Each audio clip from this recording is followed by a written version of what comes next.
Le Seigneur est mon berger, rien ne saurait me manquer.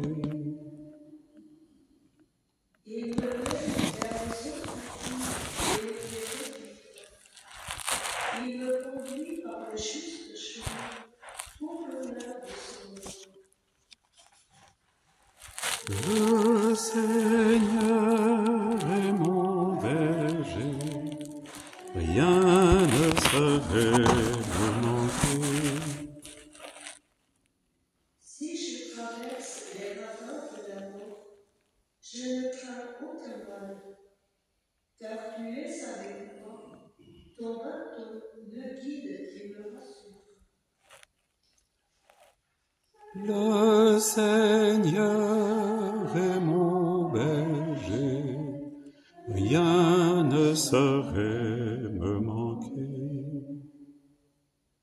Tu prépares la table pour moi devant mes ennemis. Tu répands le parfum sur ma tête, ma coupe est débordante. Le Seigneur est mon berger, rien ne saurait me manquer. Grâce et bonheur m'accompagnent tous les jours de ma vie. J'habiterai la maison du Seigneur pour la durée de mes jours. Le Seigneur est mon berger, rien ne saurait me manquer.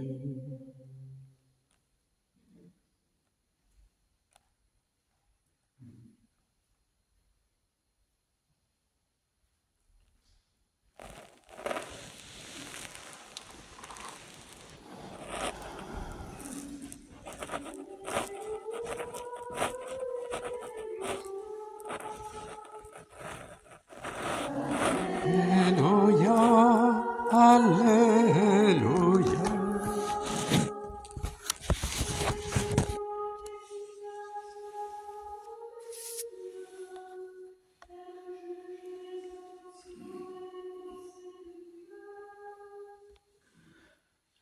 Alléluia, Alléluia.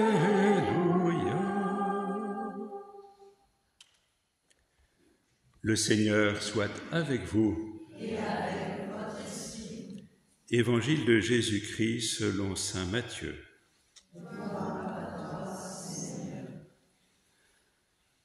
En ce temps-là, Jésus disait à ses disciples cette parabole.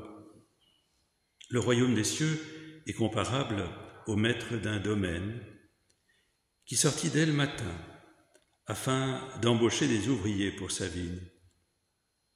Il se mit d'accord avec eux sur le salaire de la journée, 1 denier, c'est-à-dire 1 pièce d'argent. Et il les envoya à sa vigne. Sorti vers 9 heures, il en vit d'autres qui étaient là sur la place sans rien faire. Et à cela il dit, « Allez à ma vigne, vous aussi, et je vous donnerai ce qui est juste. » Ils y allèrent. Il sortit de nouveau vers midi, puis vers 3 heures, et fit de même. Vers 5 heures, il sortit encore, en trouva d'autres qui étaient là et leur dit, « Pourquoi êtes-vous restés là toute la journée, sans rien faire ?» Ils lui répondirent, « Parce que personne ne nous a embauchés. » Il leur dit, « Allez à ma vigne, vous aussi. » Le soir venu, le maître de la vigne dit à son intendant, « Appelle les ouvriers, distribue le salaire, en commençant par les derniers, pour finir par les premiers. » Ceux qui avaient commencé à 5 heures s'avancèrent et reçurent chacun 1 pièce d'1 denier. Quand vint le tour des premiers, ils pensaient recevoir davantage, mais ils reçurent eux aussi chacun 1 pièce d'1 denier.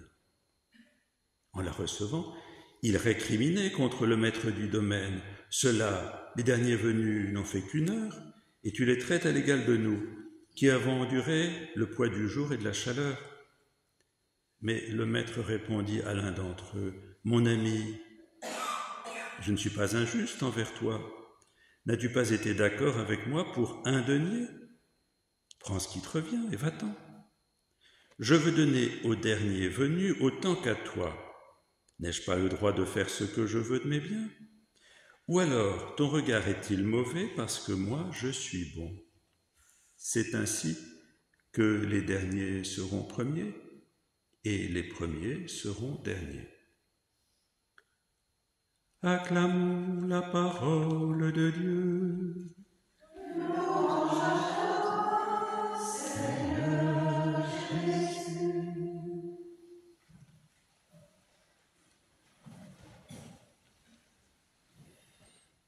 Je veux commencer par vous partager un moment important que j'ai vécu hier au service de soins palliatifs. J'ai vu quelque chose de miraculeux. Alors je vais faire plus fort. Aux soins palliatifs, je disais hier, j'ai vu quelque chose de miraculeux. Non pas quelqu'un qui a retrouvé la santé, mais j'ai un ami qui, le 14 août, a eu la joie d'avoir la naissance de son 6e petit enfant, un petit garçon, qui a donc 6 jours, et qui est venu hier à la rencontre de son grand-père en soins palliatifs. C'est beau, une première visite à 6 jours, il faut le faire. Et j'ai vu donc la rencontre, je peux dire, de Jésus de la crèche au Christ de Gethsémani, la douceur de l'innocence qui venait s'appuyer sur la fragilité de la fin de la vie. Un moment d'intense émotion, à la fois triste et d'une immense douceur.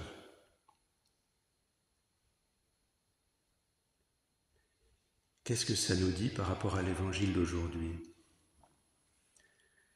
Est-ce que nous pourrions être comme ce grand-père qui accueille son enfant, son petit enfant? Quelquefois, je me désole en voyant, en donnant la communion, de voir que les gens s'approchent de la table eucharistique comme s'ils allaient à l'échafaud, avec une tête un peu d'enterrement. Je comprends qu'on doit s'intérioriser, mais je suis toujours émerveillé quand je vois quelqu'un sourire en recevant ce visiteur extraordinaire qu'est le Christ qui vient habiter au fond de notre cœur. Et vous voyez, dans cette parabole de ces ouvriers de la dernière heure, on parle souvent de la miséricorde de Dieu qui se donne à tous, y compris aux derniers. Je pense qu'à travers l'Évangile, ce qui est extraordinaire, c'est que ceux qui se sentent le moins dignes de l'amour de Dieu vont être ceux qui vont faire le plus la fête à l'amour manifesté en Jésus-Christ. Regardez cette femme pécheresse chez Simon, et le Christ la prend en exemple parce que elle a ouvert son cœur de manière extraordinaire, parce que c'est inespéré, cet amour de Dieu. Ou ce Samaritain qui est guéri de sa lèpre comme 10 autres, comme 9 autres, et qui va revenir parce que lui aussi, comme Samaritain, se sent peut-être indigne de quelque chose. Ou Zachée qui va être visité par Jésus alors qu'il est rejeté de tous parce que c'est pas quelqu'un de grande moralité. Et c'est extraordinaire. Il fait une fête extraordinaire et il décide de donner au-delà de ce qu'il a pris. Vous voyez, c'est ça l'Évangile. L'Évangile, c'est la rencontre entre comme dit saint Augustin, plus je découvrais ma misère, plus je sentais ta miséricorde. C'est ça l'Évangile, c'est rien d'autre. En fait, aujourd'hui, le pape Pie X qui a voulu que les enfants puissent recevoir très jeunes la communion. Et on va se monter sur ces ergots parce que le pape François décide de bénir ceux qui sembleraient inaptes à la bénédiction. On n'est pas logique. On n'est pas logique. Dieu veut bénir tout le monde, et en particulier ceux qui se sentent le moins aptes à la bénédiction. Il donne, et c'est une erreur, parce que ce sont les plus aptes. Les plus lointains sont les plus proches. Attention. Est-ce que nous allons être comme ces ouvriers de la dernière heure qui s'émerveillent du don de Dieu, ou est-ce que nous sommes des blasés du don de Dieu?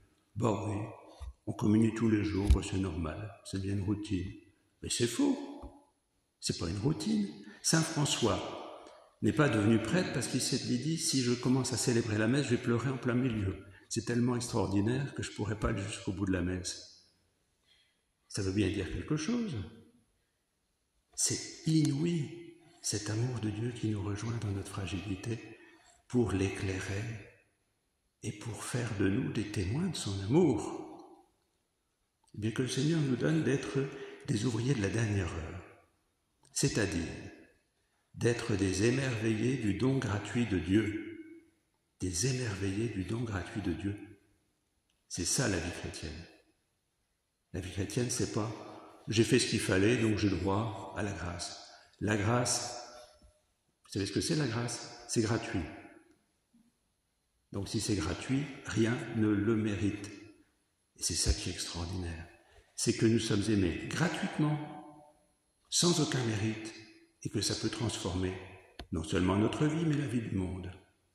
Et bien que le Seigneur nous donne d'être comme le grand-père qui accueille le nouveau-né, des éclairés, des émerveillés de la grâce.